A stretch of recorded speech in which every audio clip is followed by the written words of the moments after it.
Hey, and shalom, family. All praise and glory to the Most High, Yahuwah. This is about entering the course. When a man goes in unto a woman, she has entered the course with him. His course, that is marriage. I want y'all to understand this piece when it comes to divorce. The divorce piece inside the law of Moses, he stated in Deuteronomy 24 that you can marry again. If a man divorces you, and keep in mind that men are the only ones who have authority to divorce. Keep that in mind as well, too. You have to understand that biblically, the man is the one with the authority to divorce. The woman is not. In the law of Moses, this was given, the Torah was given that man, if he divorced that woman, then she can remarry again. He just can't take her back. After that woman has been with a man and then has been with another man, she is considered defiled. And this is why another man cannot even go in unto her, because it's an abomination towards the Most High. This is the same type of disgust that the Most High has for this as he does for ABCD relations. These are the same feelings that he has towards entering the course with an animal. An abomination, absolute disgust. But Yahusha, he cracked down even further, saying that after you've been married, quote unquote, coming together, remember, entering the course, that man cannot divorce that woman unless she fornicates. That's the only time. And that Hebrew word, na'af, a woman breaking wedlock. That's why you're entering the course. It's one flesh. He's giving another course. I'm trying to make this simple, y'all. You're getting more spirits into you. You're learning more of this other man. And so that's the only time when a man can divorce that woman. But it states even further with Yahusha, he gives that clarification. Once that woman has been married, then us men, we're not supposed to touch her, or we commit adultery. So we're screaming about grace and all these things but it got stricter. We don't realize it. Yes, the men were able to divorce for frivolous reasons underneath the law of Moses. The men are being charged with the responsibility of not divorcing at all.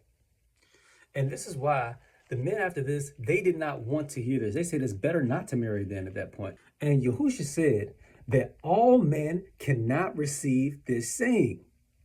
It was a protective factor for the man and for the woman. The woman will always be covered, and the man would never be without his help. The woman's not going to get mixed all up, and the man's not going to have a woman that is crazy, that has so many different spirits inside of her. And this is why Yahushua HaMashiach stated this.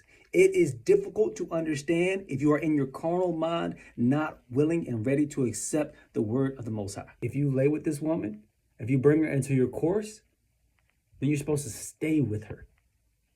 Continue. This is lifelong watering of the word and nourishing her and making her sanctified as the Most High Yah commanded us men to do for our wives. So it is a huge, it complements everything inside of the word so much. And the more we get this understanding, the more that we'll be able to grow as a people of Israel. Yasharel. We do this together, y'all. And it comes together with understanding this. A very key point, that when we're together, there is no leaving to go be with somebody else. Sure, you can separate. But the point is that we're doing this together. You can't be with nobody else for the rest of your life if you want to enter another man's course. For us men, we got to understand that we're committing adultery if we just divorce you and don't take care of you. Being the infidel, an unbeliever who is not following inside of the word of the Most High. Worse than an infidel. So understanding that we are not following him. We are breaking our vows with our Father in heaven inside of this. So like I said, this is really deep when you're putting this into perspective. So understanding goes on both sides of this in different ways. We have different responsibilities. And yes, I do understand like this is a very strong and strict program, especially in our day and age where we realize that we've all messed up. And this is where a lot of this repentance and deliverance come into play, because we can't be just left in the dark. Now that we know, we have to do better and understand that. And we got to be careful with where we're putting our seed. We got to be careful with who you let into yourself, whose seed you let into you. All that is so important. And you got to realize, for my sisters, understanding that when that man goes into you, he's either going to lead you to the Most High Yah in heaven, or he's going to lead you to Sheol. So you got to be able to understand that and make that choice. And it's the same thing for men. There's wicked women out here that will bring you and pull you away from your destiny and that the Most High has placed you in, and will bring you straight down to Sheol, in a broken, defiled place. So look, let's come together, y'all, and understand that we are here to fulfill the purpose of the Most High Yah and ourselves. And that starts with us being able to follow his law, follow his commandments, get deliverance from those soul ties and connections that we have had, so that we can be made anew. Just like a child that is ready to be learned, you can start a new course in righteousness.